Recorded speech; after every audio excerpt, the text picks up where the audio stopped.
they met, it was more decided and remarkable.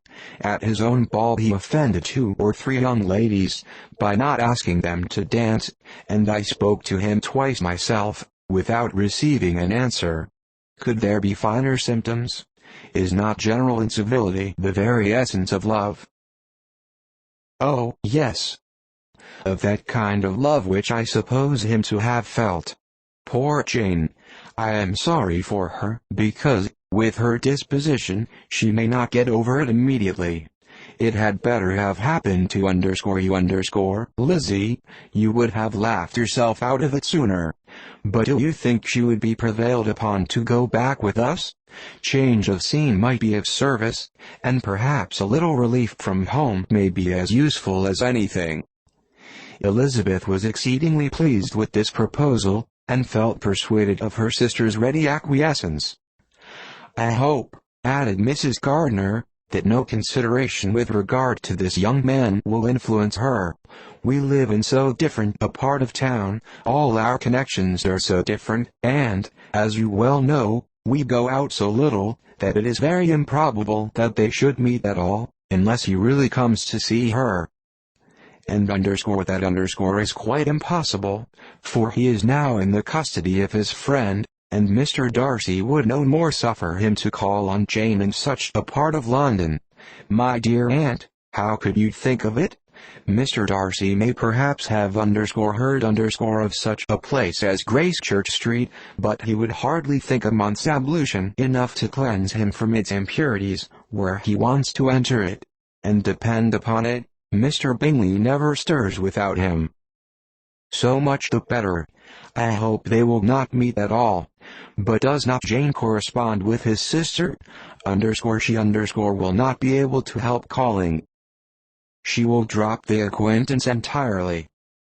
But in spite of the certainty in which Elizabeth affected to place this point, as well as the still more interesting one of Bingley's being withheld from seeing Jane, she felt a solicitude on the subject which convinced her, on examination, that she did not consider it entirely hopeless.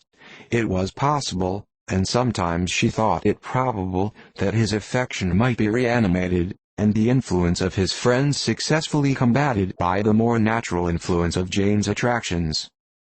Miss Bennet accepted her aunt's invitation with pleasure, and the Bingleys were no otherwise in her thoughts at the same time, than as she hoped by Caroline's not living in the same house with her brother, she might occasionally spend a morning with her, without any danger of seeing him. The Gardiners stayed a week at Longbourn, and what with the Phillipses, the Lucases, and the officers, there was not a day without its engagement. Mrs. Bennet had so carefully provided for the entertainment of her brother and sister, that they did not once sit down to a family dinner.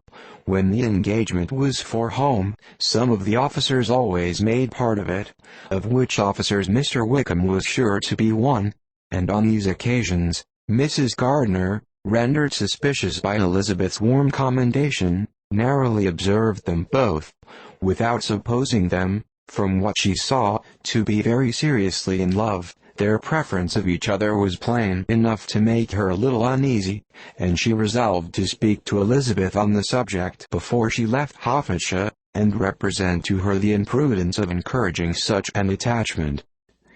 To Mrs. Gardiner, Wickham had one means of affording pleasure, unconnected with his general powers. About 10 or a dozen years ago, before her marriage, she had spent a considerable time in that very part of Derbyshire to which he belonged. They had, therefore, many acquaintances in common, and though Wickham had been little there since the death of Darcy's father, it was yet in his power to give her fresher intelligence of her former friends than she had been in the way of procuring. Mrs. Gardiner had seen Pemberley, and known the late Mr. Darcy by character perfectly well. Here consequently was an inexhaustible subject of discourse. In comparing her recollection of Pemberley with the minute description which Wickham could give, and in bestowing her tribute of praise on the character of its late possessor, she was delighting both him and herself. On being made acquainted with the present Mr. Darcy's treatment of him, she tried to remember some of that gentleman's reputed disposition when quite a lad which might agree with it, and was confident at last that she recollected having heard Mr. Fitzwilliam Darcy formerly spoken of as a very proud, ill-natured boy.